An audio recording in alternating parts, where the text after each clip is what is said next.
Ils sont passionnés par la blockchain et ont décidé d'y travailler. Chaque jour, je me dis qu'ils ont fait le bon choix. Behind the Chain vous dévoile les codes pour mieux pénétrer l'univers Web3 et faire vous aussi le bon choix. Je suis Romain Milon, Head of People chez Ternoa et recruteur de passionnés du Web3.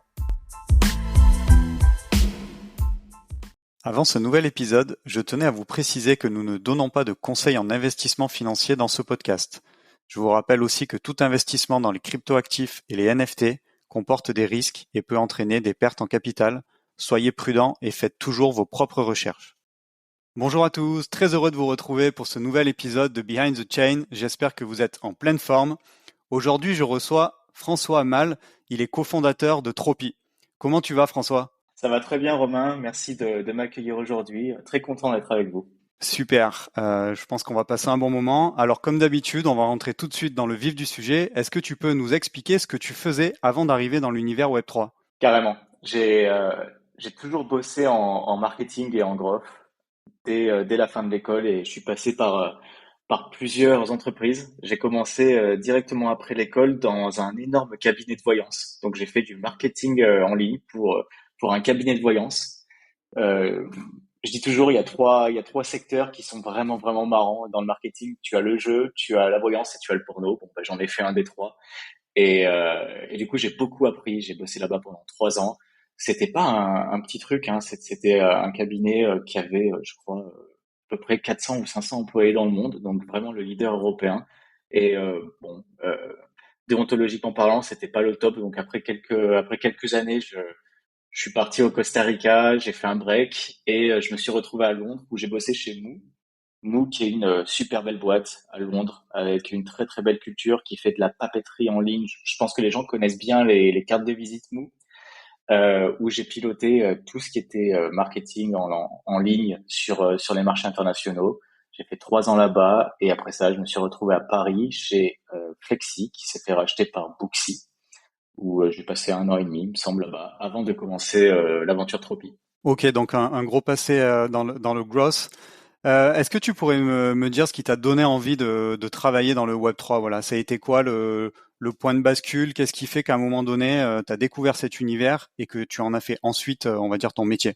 Déjà, j'avais envie d'entreprendre avant tout. Quand le moment est venu d'entreprendre, on s'est posé la question. On a aussi pas mal pivoté avec l'équipe. Et c'est surtout, on s'intéressait, si tu veux, au milieu des NFT, au milieu de la crypto à titre perso. Et à un moment, on s'est regardé dans le blanc des yeux avec l'équipe et on s'est dit, on a envie de s'éclater pendant cette aventure. On a envie de entreprendre, c'est compliqué, c'est long, c'est un marathon, et on a envie de rigoler, on a envie de s'éclater. Et on cherchait aussi un marché avec un énorme potentiel, mais un marché où on pouvait être nous-mêmes, où on pouvait aussi se marrer. Et le Web3, ben voilà, d'un point de vue extérieur, et même quand t'es dedans, c'est un univers super ouvert.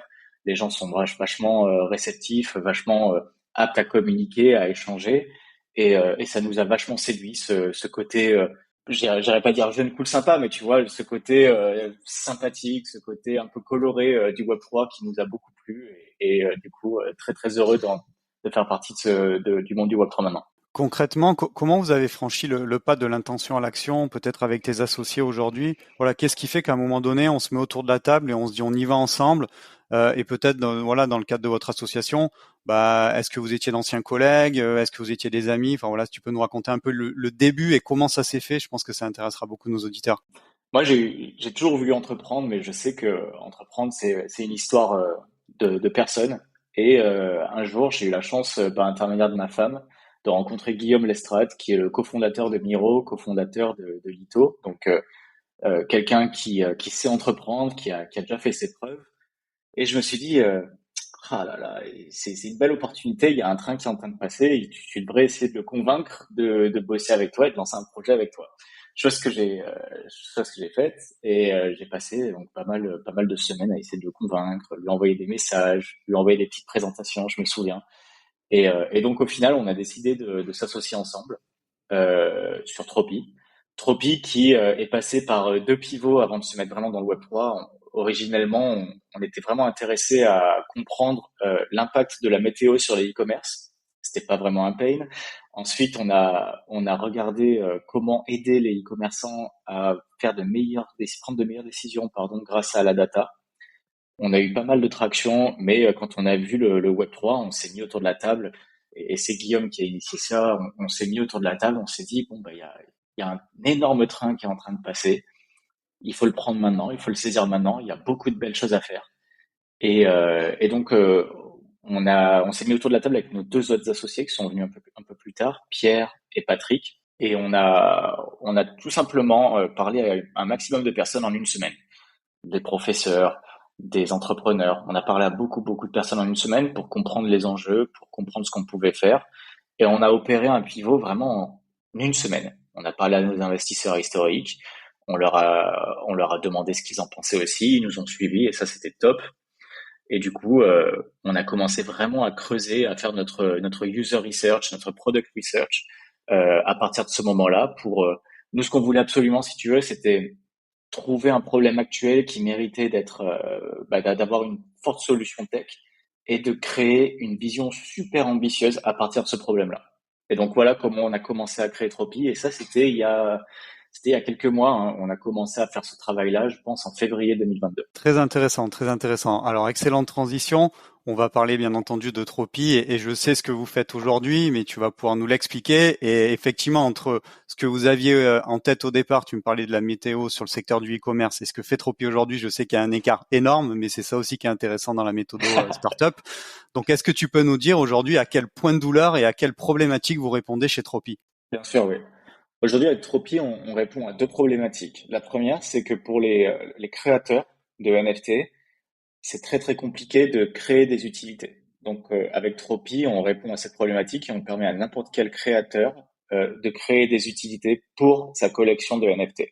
Et la deuxième problématique, c'est en tant que holder, c'est une grosse galère d'avoir accès à ces utilités. On voit beaucoup de gens qui passent du temps sur Discord. Avant, c'était via des Google Forms. C'était vraiment très très compliqué. Et donc avec Tropy, on met aussi ces utilities. On crée une super expérience à partir de ces utilities pour que les holders puissent avoir un environnement safe, smooth, super anonymisé, mais aussi super secure pour pouvoir profiter de ces utilités.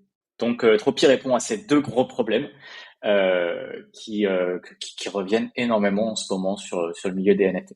Ok, donc est-ce que ce serait juste de dire que finalement vous assurez une expérience et une logistique post-mint, on va dire donc après le mintage des NFT aux différents projets qui sont vos clients aujourd'hui? Carrément, oui, c'est ça. On est une solution tech, no code, une plateforme d'utilité qui permet de créer des utilities, de les communiquer à ses holders et d'être sûr que les holders passent une super expérience à profiter de ces utilities. Tu pourrais nous donner un exemple concret peut-être sur un ou deux projets qui sont aujourd'hui vos clients, de quel type d'utilité vous permettez de mettre en œuvre et quelle expérience ça offre en face justement aux holders de NFT? Aujourd'hui, avec Tropy, on propose des utilités physiques et des utilités digitales. Et je te donne un exemple pour les deux. Une utilité physique, par exemple, on a 20 Mint, que vous connaissez, je pense, c'est la collection NFT de 20 minutes, le média français, qui a utilisé Tropy pour donner un ledger uniquement aux détenteurs d'un NFT 20 Mint qui avait la properties ledger. Donc avec Tropy, tu peux aussi segmenter tes holders et donner une utilité à un certain segment de tes holders en se basant sur les properties, en se basant sur le nombre de NFT détenus, en se basant sur le holding time, le nombre de mois, semaines euh, dont le holder a holdé le NFT. Donc tu peux faire ça. Donc voilà, Pamint a utilisé Tropy pour donner un ledger au holder qui avait ce 20 mint avec la propriété ledger. Et d'un autre côté, si c'est du digital, on a de tout et par exemple, ça peut être un promo code, ça peut être une vidéo exclusive, ça peut être une musique, un PDF. Un exemple qu'on a eu, bon, ça peut être 20 minutes aussi, qui ont donné un avatar métaverse. Donc tu vois, c'est un produit digital. On peut avoir des exemples comme G-Star, qui eux ont donné comme utilité un coupon de moins 25% à leur holder.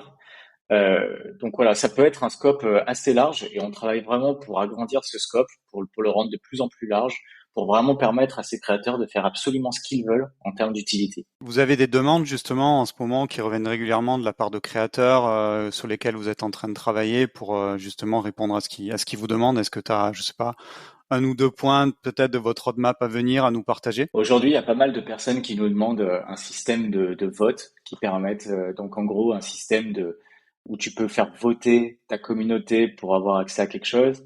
Euh, Tropi, on est en train d'essayer de construire Tropi comme étant une plateforme très scalable dans le sens où on veut pas créer des templates prédéfinis. On veut permettre à ces créateurs de créer les utilities qu'ils veulent. Donc un petit peu le start from scratch que tu peux voir dans certains outils.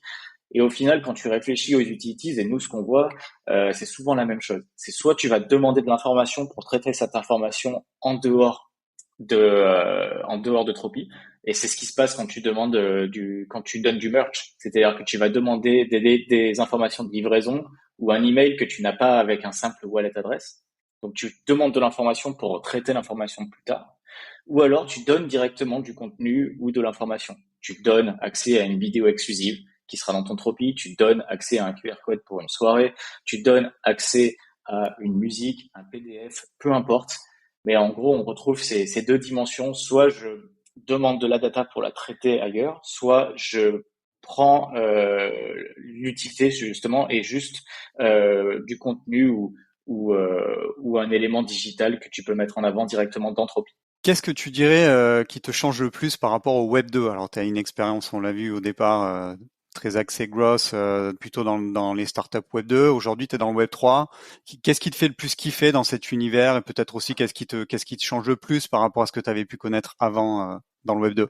Dans le Web 2, tu as toujours une comparaison. C'est-à-dire que j'ai l'impression que quand tu montes un business, tu as toujours un business qui a fait plus ou moins la même chose. Et donc, tu regardes ce business et tu te colles un petit peu au code du marché et au code de la concurrence. Aujourd'hui, on n'a pas de concurrence avec Tropi. Alors, ça peut faire peur. Mais moi, je trouve ça génial de créer un produit, de créer une catégorie, parce qu'on voit ça comme une catégorie, ce côté utilities, de devenir le catégorie leader des utilities. Ça, c'est super grisant. Je vois une grosse différence du coup parce qu'on crée quelque chose qui n'existait pas, mais on répond aussi quand même à une problématique. Aussi, je pense que le persona, la personne à qui tu t'adresses, alors, tu peux avoir des super personas dans le Web 2, mais là, dans le Web 3, tu as quand même des personas qui sont super intéressants. Tu as des manières de communiquer qui sont aussi très cool, où tout te semble un petit peu plus fun et possible. Enfin, tout te semble vraiment plus léger, plus fun. Et tu as tout cet aspect communautaire qui est déjà présent dans certaines boîtes Web 2. Hein. Tu regardes des Figma, tu regardes des Notions, des Webflow. C'est des boîtes qui ont un go-to-market assez communautaire. Mais dans le Web 3, tu as quand même beaucoup plus de... L'aspect communautaire revient quand même beaucoup plus et fait partie du go-to-market de pas mal de boîtes. C'est quelque chose aussi que vous utilisez du coup au sein de Tropi, ces méthodes de communication, on va dire communautaire Web3, parce que finalement vous êtes une entité qui va apporter un certain nombre de services au projet NFT, mais est-ce que vous aussi vous en tirez parti et vous exploitez justement ces modes de communication et cet esprit communautaire? Nous, on crée Tropi comme étant un produit community-led. Donc, ça veut dire que aujourd'hui, bon, personne ne le voit parce que c'est en private beta, mais on est en train de créer Tropi comme étant un produit ouvert, transparent, où tout le monde peut voir ce que tout le monde a fait. C'est-à-dire qu'en tant que créateur, sur Tropi, demain, tu pourras voir ce que les autres créateurs ont fait comme utilité, tu pourras certainement les dupliquer, tu pourras les améliorer, les changer. Donc, tu vois, cet aspect communautaire de création que tu retrouves, par exemple, sur un Figma, ou dans le tab communauté de Figma, tu peux prendre les templates créés, les dupliquer, les liker. Ça, tu peux le faire aussi, tu pourras le faire sur un Tropi. Et en fait, notre vrai travail, c'est d'inspirer les créateurs, mais aussi d'inspirer les holders. On trouve ça génial que demain, un holder qui vienne sur Tropi pour découvrir une utilité d'un NFT qu'il a, puisse découvrir aussi d'autres utilities d'une autre collection. Ok, très intéressant, très intéressant. Alors, je vais un peu changer la question que je pose habituellement. Souvent, je demande à mes invités qu'est-ce que tu conseillerais à quelqu'un qui veut se lancer dans le Web3 ou qu'est-ce que tu conseillerais à quelqu'un voilà qui veut vraiment trouver un job. Peut-être vous, chez Tropi, aujourd'hui, quand vous recrutez, quels sont les types de profils que vous recherchez? Alors, bien entendu, pas forcément sur les hard skills parce qu'il y a différents métiers, mais peut-être en termes de mindset, en termes de soft skills. Mm. C'est quoi que vous attendez aujourd'hui des personnes qui vous rejoignent?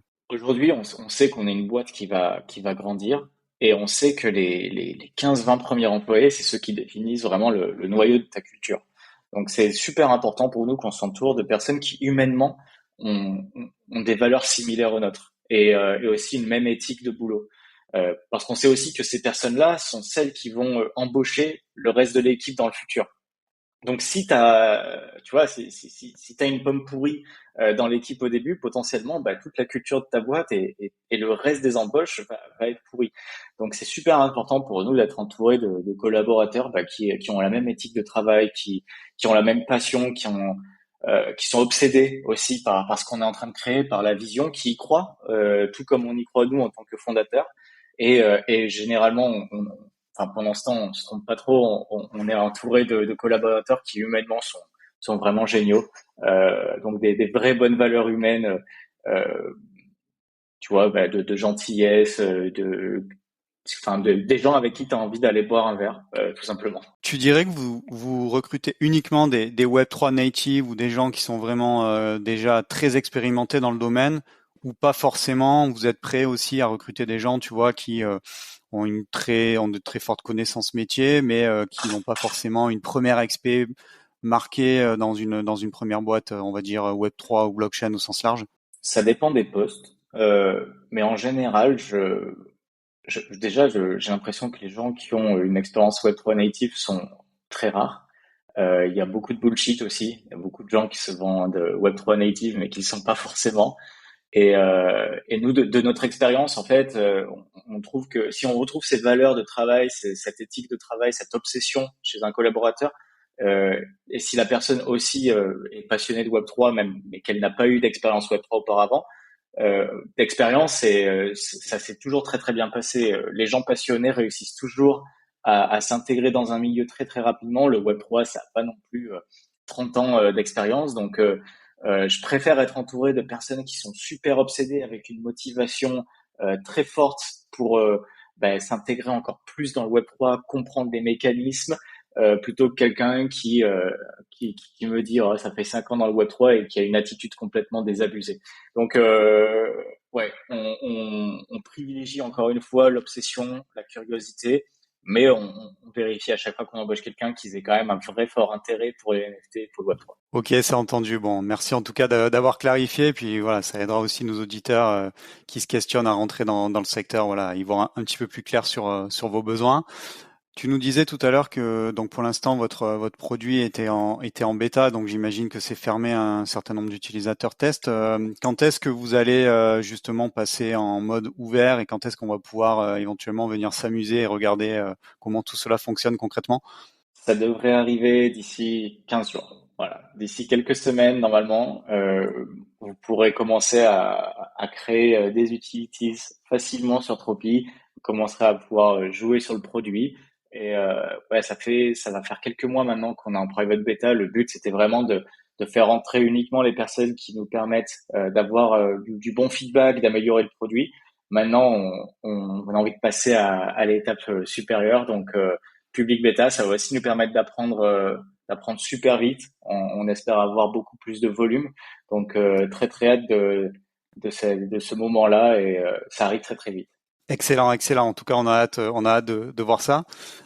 Tu dirais que c'est qui t'inspire le plus dans le secteur? Alors, si tu veux pas choisir quelqu'un, parce qu'il y a des gens qui me disent ouais, ça fait pas très Web3 de demander qui, mais peut-être plutôt parler d'une communauté qui t'inspire. Voilà, je sais pas. Enfin, ça peut être quelqu'un. Hein, il y a pas de problème, bien entendu. Non, mais j'ai pas une réponse qui va être super satisfaisante. Moi, je m'inspire plus des entrepreneurs, que ce soit Web3 ou Web2. Et ce que je trouve fascinant, c'est les histoires d'entrepreneurs qui ont rien lâché, qui sont passés par des échecs, des échecs, des échecs, et qui, avec l'obsession, la résilience, ont réussi à faire un carton. Et il y en a plein. Ça peut être des acteurs, ça peut être ça peut être des personnages un peu colorés comme McAfee, même si bon, c'est pas une réussite en soi et qu'il a fait des choses un petit peu dark, même beaucoup. Mais tu vois, tu vois des Elon Musk qui t'expliquent qu'ils ont failli faire faillite et que maintenant, bah, Tesla, c'est une super boîte. J'adore ces histoires d'entrepreneurs qui sont passés par un opéra de haut, de bas, de haut, de bas, des très très bas, qui ont réussi toujours à rien lâcher et à continuer vers leur vision, à aussi pivoter s'il fallait pivoter. Vraiment, c'est ça que j'aime le plus. C'est des belles histoires où il y a eu des très hauts, des très très bas, mais où on a continué à garder le cap et où il y a eu de la réussite et du succès à la fin. Donc ouais, peu importe l'industrie, j'aime ces histoires d'entrepreneuriat. Tu nous conseillerais un autre podcast ou peut-être, je sais pas, une lecture, quelque chose, voilà, où tu as pu découvrir des histoires d'entrepreneurs comme tu viens de nous en parler? Moi, un podcast que j'écoute, que beaucoup de gens écoutent aussi, c'est Mathieu Stéphanie, Génération Do It Yourself, parce que justement, je trouve que le format du podcast, il est top. C'est une discussion humaine sur comment tu as mené ta vie sur le plan perso, mais aussi sur le plan pro, et comment tu es arrivé à construire ce super entrepreneur, que ce soit un entrepreneur de la tech, ou alors un sportif de haut niveau, ou un acteur. Euh, toutes ces histoires où il y a eu beaucoup de travail pour arriver à un objectif et où il y a eu des difficultés pour arriver à un objectif, je trouve ça fascinant.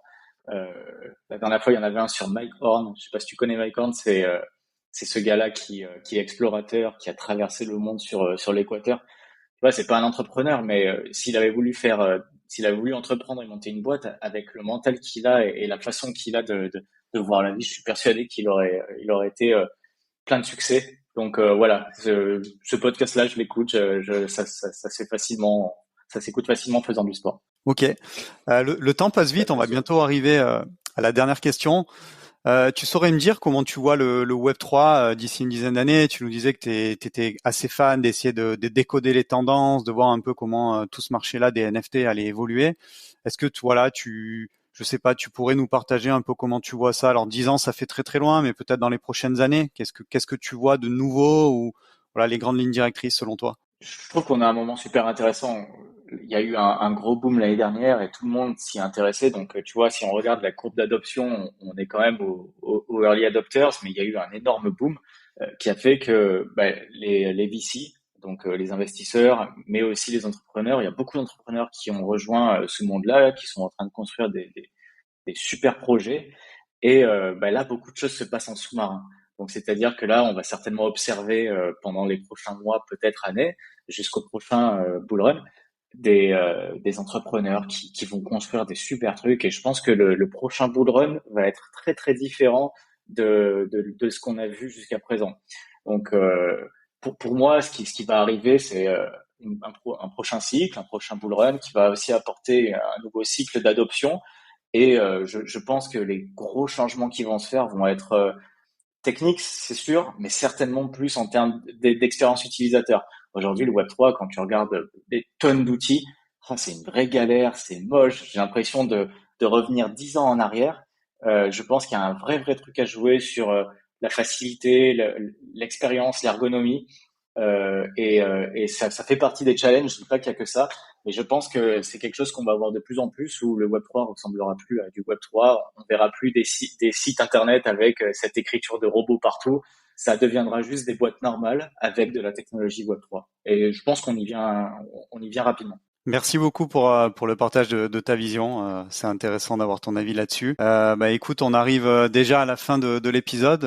Écoute, un grand merci à nouveau pour ton temps et puis pour tous tes partages. Moi, en tout cas, j'ai passé un super moment. Et puis, écoute, je te laisse le mot de la fin pour terminer. Je t'en prie. Je te laisse conclure. Déjà, merci de m'avoir invité, Romain. C'était un vrai plaisir de partager un petit peu ce que je fais au quotidien et ce que Tropi va faire dans le futur. On est super excités par tout ce nouveau monde, par tout ce qu'on peut faire aussi avec les utility NFTs. Donc, si vous voulez suivre l'aventure, suivez-nous sur les réseaux Tropi et on a hâte de vous montrer tout ce qu'on peut faire dans ce tout nouveau monde d'utilities NFTs. Excellent. De toute façon, on partagera bien entendu le site de Tropi. On partagera aussi voilà ton profil LinkedIn et Twitter sur la page du podcast. Un grand merci encore François et puis je vous souhaite beaucoup de succès à Tropi et j'en doute pas que vous en aurez plein. Merci beaucoup, Romain. Toi aussi. Beaucoup de succès avec le podcast. Ciao.